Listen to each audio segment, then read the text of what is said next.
Hello, my name is Luis. And my name is Myra, and we're foster parents through Olive Crest. We know for sure that reunification is the plan for the two boys in our home. We hope to continue being in their lives. Their parents have already told us, you can come to birthdays, you can see them, you can babysit. So we're really excited to continue partnering with them, even though we're not going to be officially their foster parents.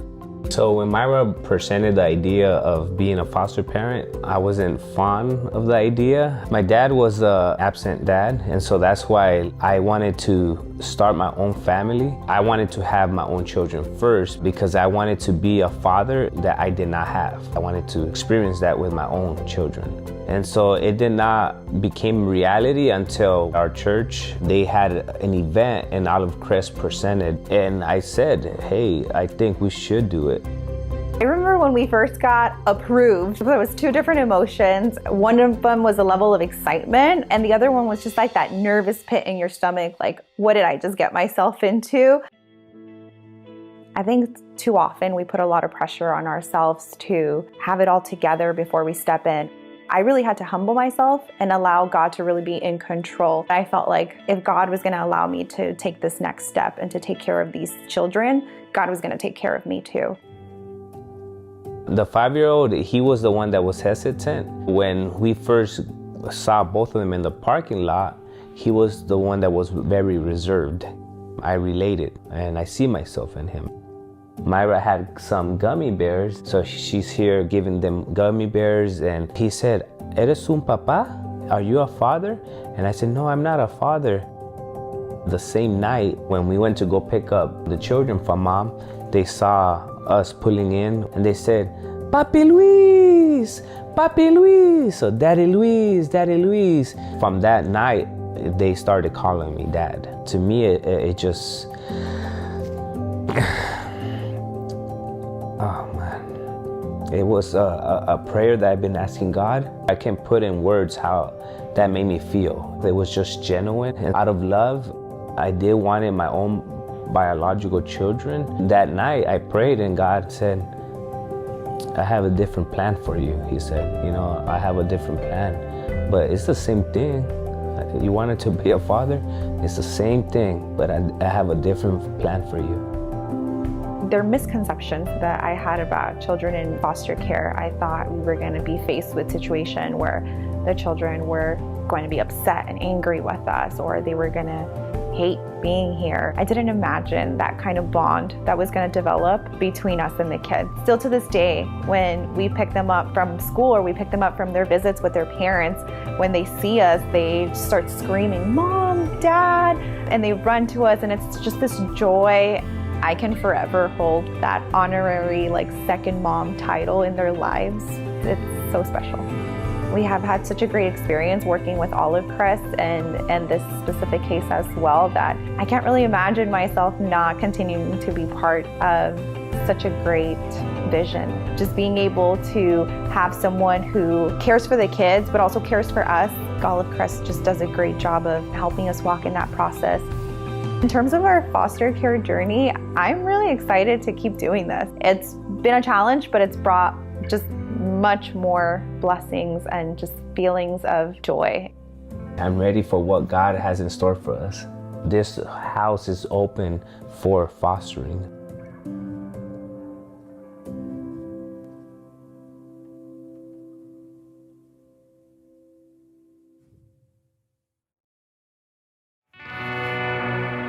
Obviously, we've all got questions for God.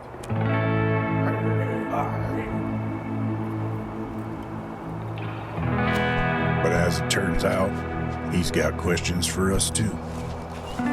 Why these questions, though?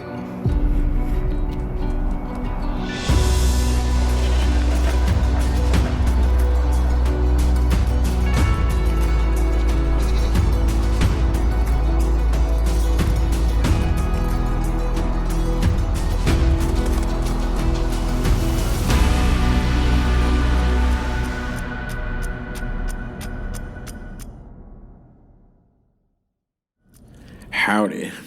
Was that close enough to that voice? I do have a vibrant energy about me.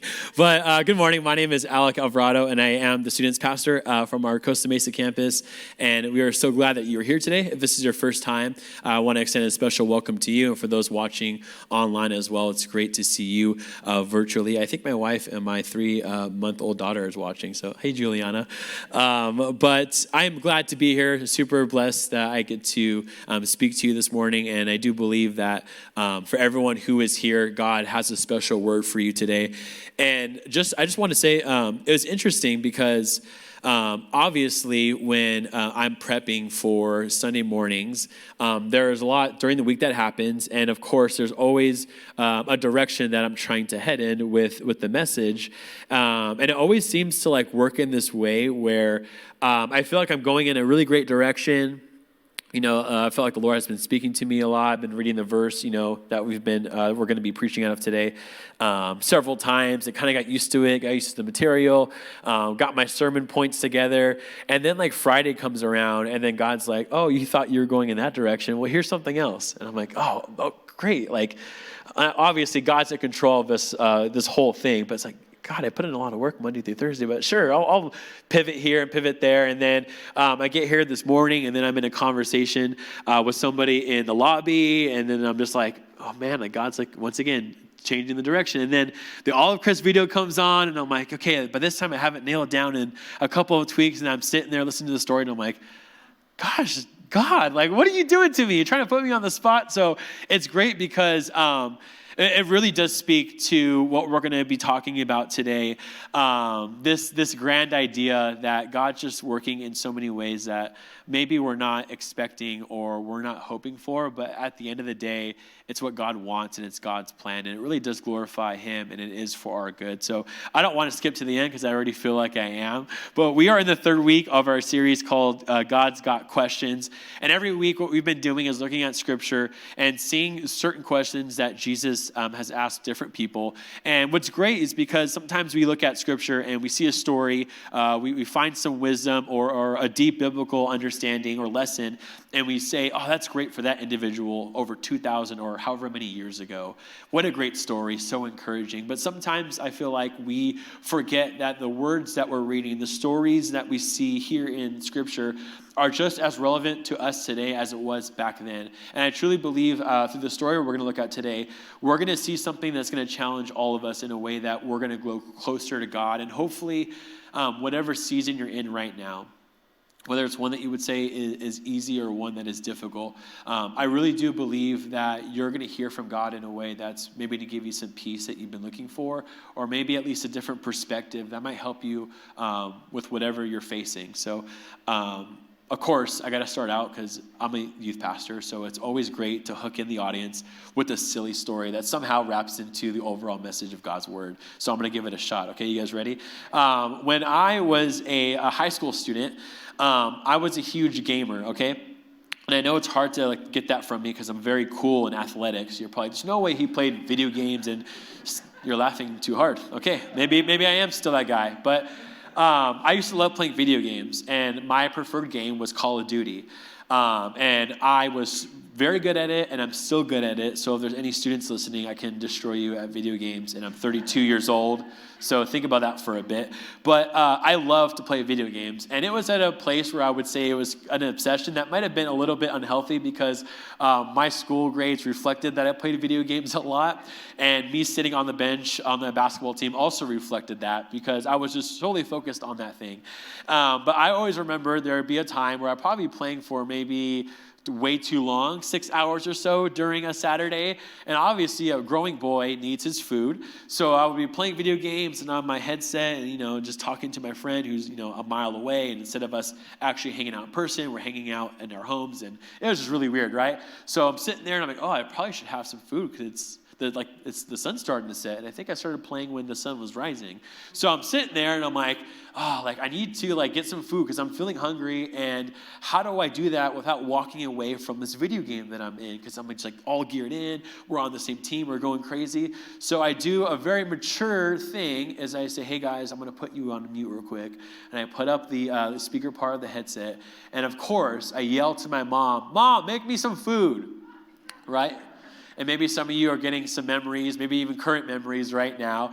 But yelling at my poor mom, who's probably doing something downstairs. And here's this lazy young man who's sitting there and saying, I have an issue. I have something in front of me that needs to be solved. And instead of me getting up and trying to go downstairs and find a quick snack or make myself a sandwich or whatever it may be, it's me sitting there not willing to put any effort in, not willing to take my focus off of what's in front of me and try to find some solution. So I share that silly story to hopefully kind of get our brains going to things in life that we focus on a little bit too heavy. I think sometimes there are situations that we have that can be very real for us in certain seasons, in certain moments of our life. And what tends to happen is we kind of forget that there's this bigger story happening.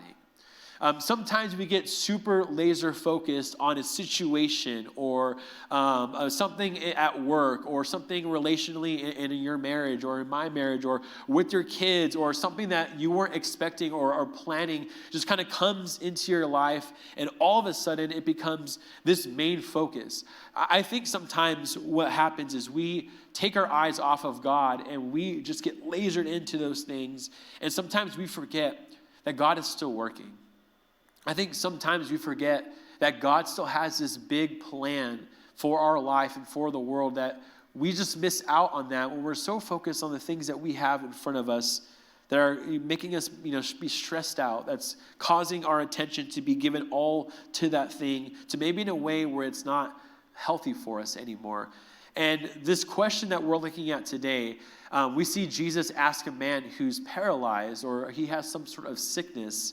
He asks him this question that I want you to maybe allow Jesus to ask you right now in this moment. And this question is that, do you want to get better? Do you want to get better? And obviously in the story that we're going to read, it's kind of an obvious answer.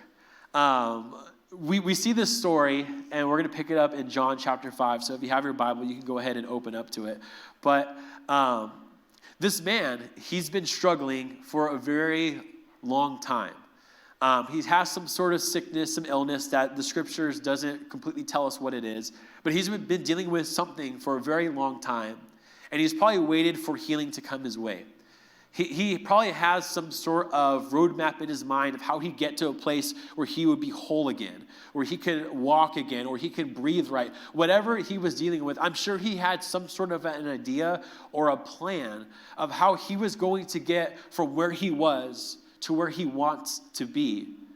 And we see Jesus meet this man, approach him in that, and ask him a question, do you want to get well? And you would probably just pause and maybe even put your Bible to the side and be like, Jesus, that's kind of like an obvious question. Like, of course this guy wants to get well. Like, he's been dealing with something for so long.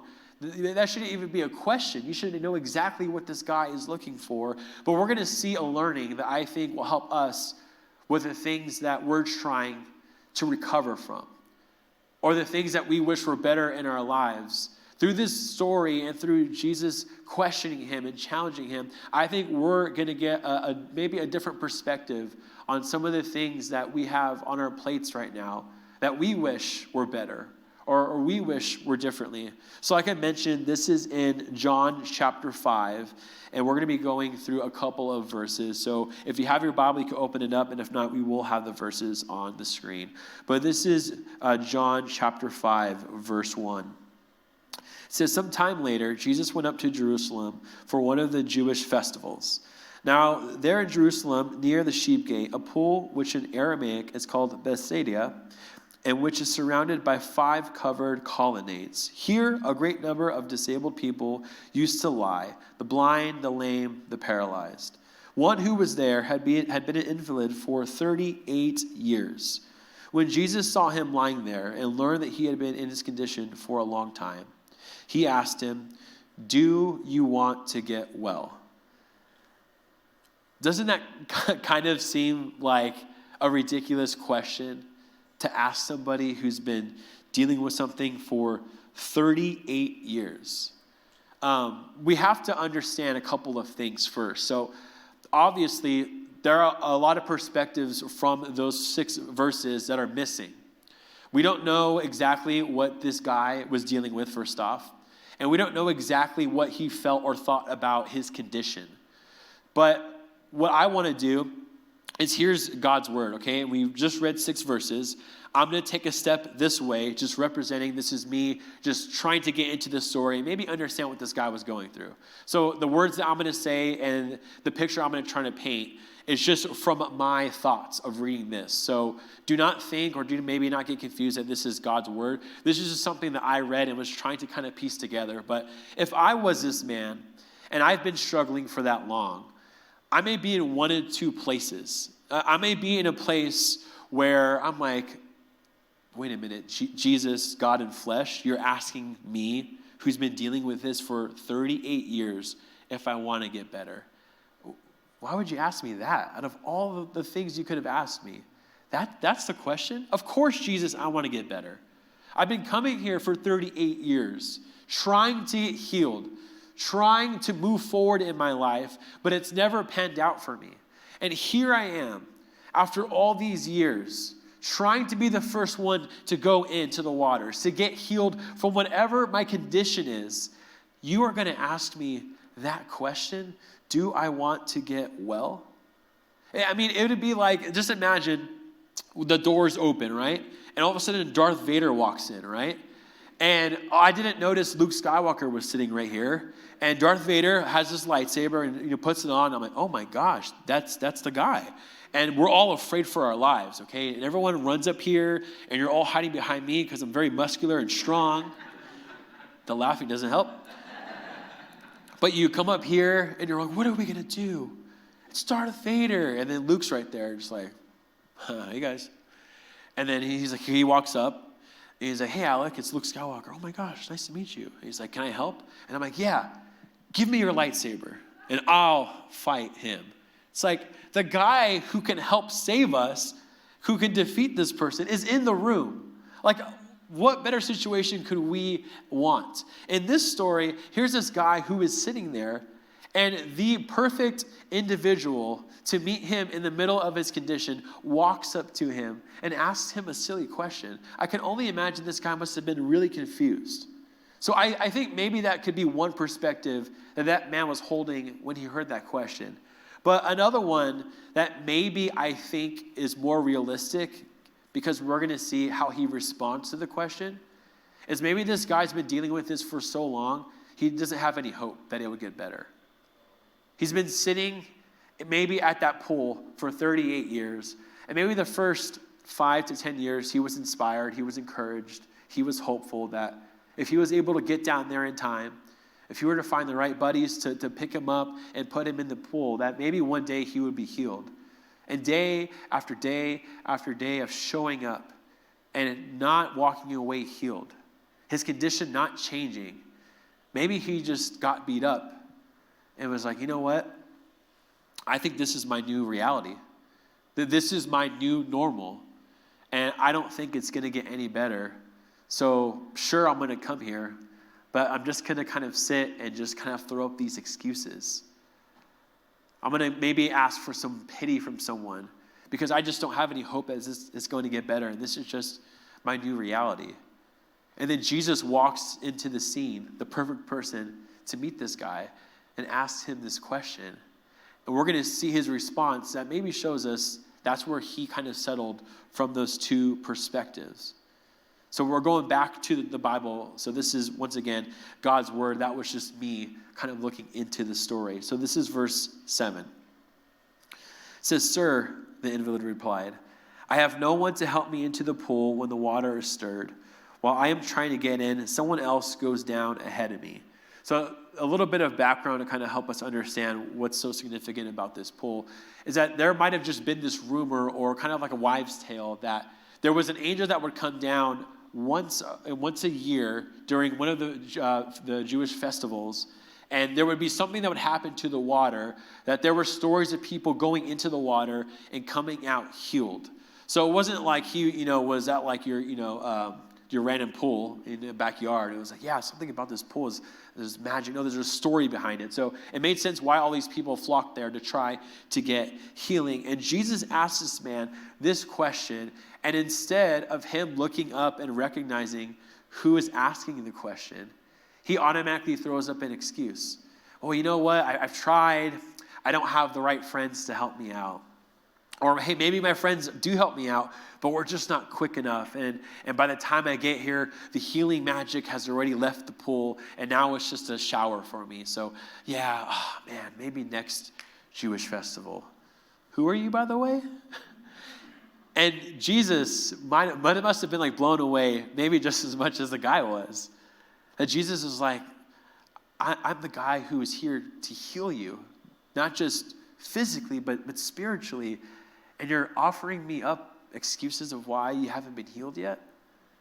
See, I don't think when Jesus asked this man this question of, do you want to get better, that he was really trying to figure out, like, well, I don't really know.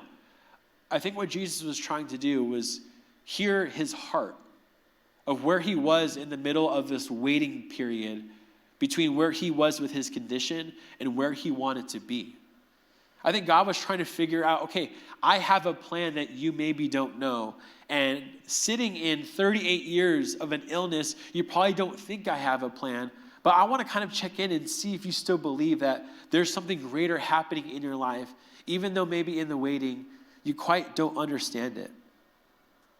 And what I think happened to that man, that sometimes I believe happens to us when we're dealing with things in our lives that we want to get better, or that we want to change or look differently or have a different result than what we're experiencing right now. What I think happens to us is we get so focused on our problems that we forget to focus on Jesus. That we just look at whatever that thing is. And with that being said, I'm not saying whatever that you have to manage right now and the things and the seasons that you're going through, I don't say at that point to discount how hard that can be. So don't hear me maybe being ignorant and just like, oh, pray about it. You know, like kind of like in a kids ministry, what's the answer? Jesus. Yeah, kind of, right. It's always Jesus. I'm not saying that just to discount or to not validate your feelings and emotions of how difficult this season has been, no matter how many years you've been walking through it. But maybe I'm just here to give you a different perspective on that thing.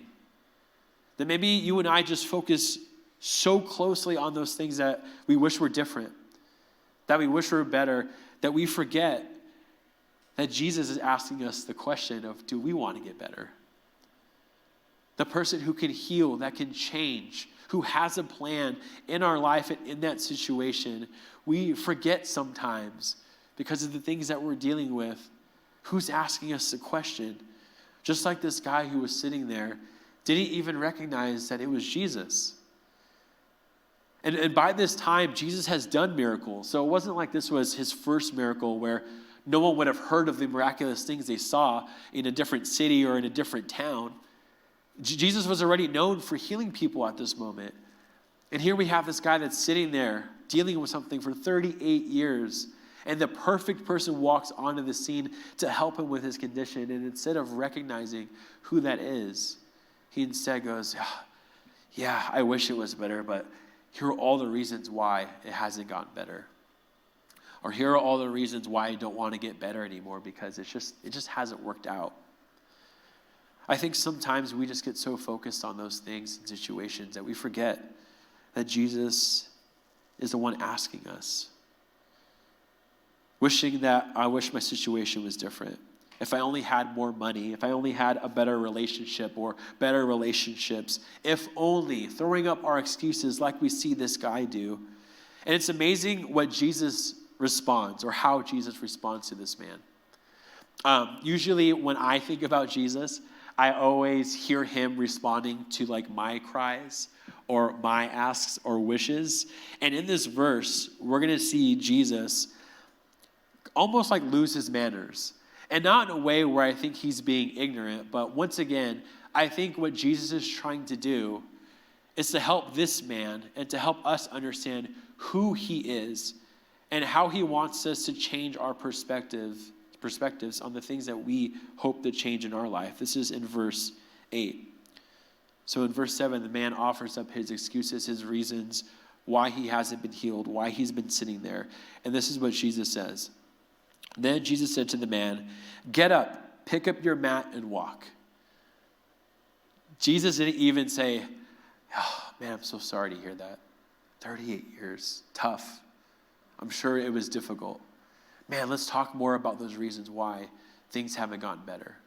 Yeah, let's really focus on those problems. And how about you try to come up with a solution or a plan or a 10-step process in order to try to get there earlier than you have in the past 38 years. Or maybe find some stronger friends who could pick you up faster and sprint down to the water and be the first one in line. Or how about you think about pitching up a tent the night before so we won't even have to get up in that morning and walk or journey there. You will already be there."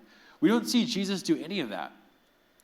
What we see Jesus do in this moment is he just tells this guy to get up. Now, once again, I can only imagine. I've been sick for 38 years. I've been trying to come to this pool maybe 5 to 10 years with some hope. The other rest of the time, it's just for pity or whatever it is. And Jesus is telling me just to get up. Oh, this is why I assume he was paralyzed. Because he says, "Get up." I would have been like, "Jesus, don't you think I tried that?" God, I tried to do the sensible thing. I've thought through that. My friends have told me that. Maybe I've seen someone else get into the pool and they are able to get up and walk. Jesus, it's not going to work for me because I've been here for 38 years and here I am still not able to get up, take my mat and walk. So how is that going to work? See, Jesus didn't even recognize this guy's reasoning or excuses, the problem that he's focusing on so much. He just says, just get up and walk.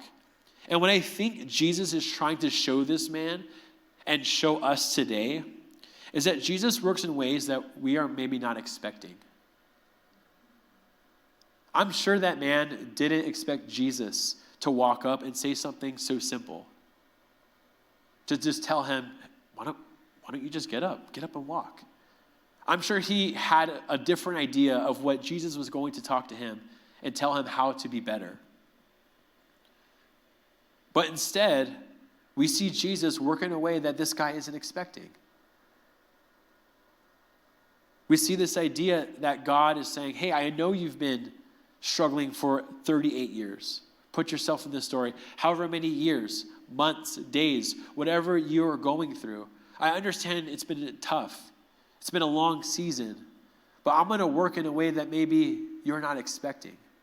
I have a different perspective than you do right now. And the only thing that I'm calling you to do is to trust in me.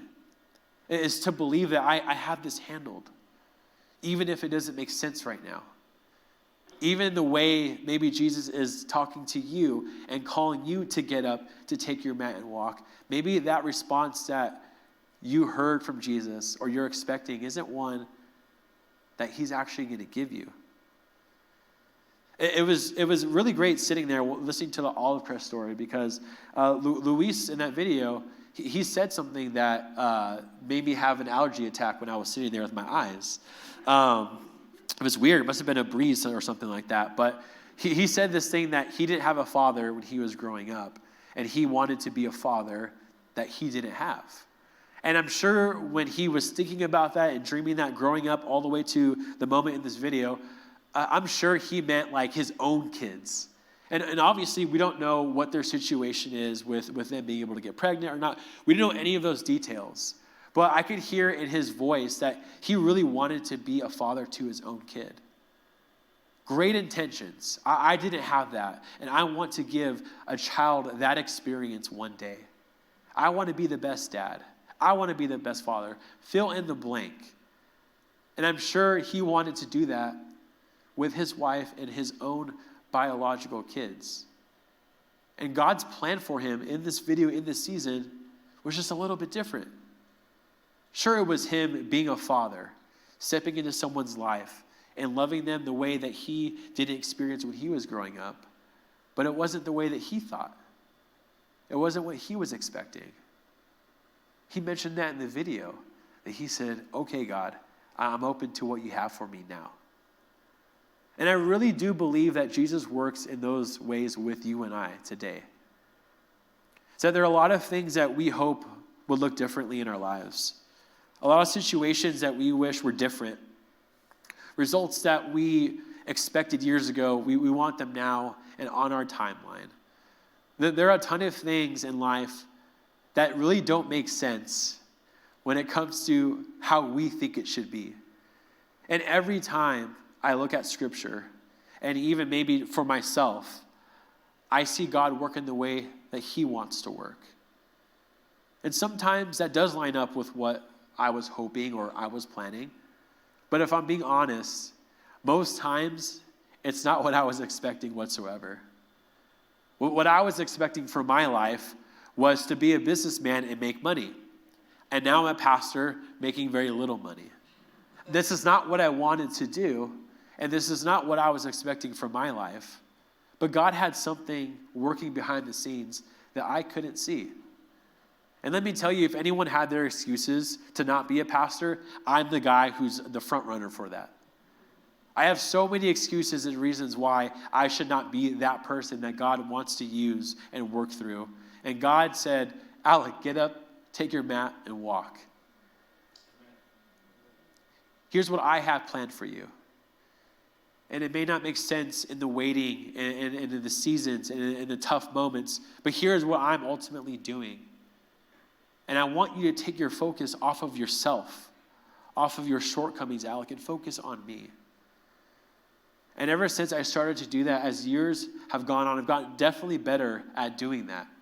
But I can tell you, as I've learned to shift my perspective from my situations in life and things that I could offer up as excuses to how God wants to work into my life, things have worked out. Some of them I can explain to you, most of them I can't. But I can say that I know that God had a plan for me, and God has a plan for you. No matter how difficult of a season you're in, no matter how long or how little you've been walking through that and trying your best to manage that situation or situations, God has a plan. And it may not come on the timeline that we hope or that we want or that we think would make the most sense, but he's coming through. It may be very similar to 38 years, and it's a hard journey, and it's tough, and maybe even lose hope in the waiting. But Jesus is coming one day, and he's going to change that situation. He's going to fix that. He just wants us to focus on him, to moving it from off of that situation to putting it on him. So here's what I want to challenge us to do this week. I want us to identify one area of life where you are focusing on the problem instead of focusing on Jesus. Just one area that you say, okay, this is the one I'm going to start with. And maybe some of you were hoping that you'd come here and hear a solution from me of like A, B, and C. I'm sorry. I'm still trying to figure out that solution as well. But the solution that I can offer you is that when we focus on Jesus, things just seem to make more sense. Not saying it gets easier, not saying it's more manageable, those things that you're dealing with, but it gets easier because then we go, you know what? Whether that healing comes or not, I'm trusting in Jesus that he's going to see it through. And when Jesus tells us to take our mat, get up and walk, guess what is going to happen? That's going to happen in your life. That situation is maybe even physically going to get up and go out of your life. It's just on his timing. It's his plan. I want to go down to verse 9. I think there's a little bit of a last learning we can find from here before we close our time together. But this is what it says in verse 9. At once the man was cured. He picked up his mat and walked. At once. His 38 years of suffering, the hopelessness, the confusion, the doubt, the fear. I mean, once again, I don't know what he was going through. But at once, he was healed. Maybe Jesus is just waiting for that moment for us to fix our eyes on him. And that situation, that season, that problem, whatever it is, might just get instantly changed, cured, healed, whatever it is. But he's just waiting for us to look at him, to focus on him. And remember that he came into our life to do things that maybe in a way that you and I don't always expect. Let me pray for us. South Hills Church, I just want to take a moment and say thank you for watching our service online.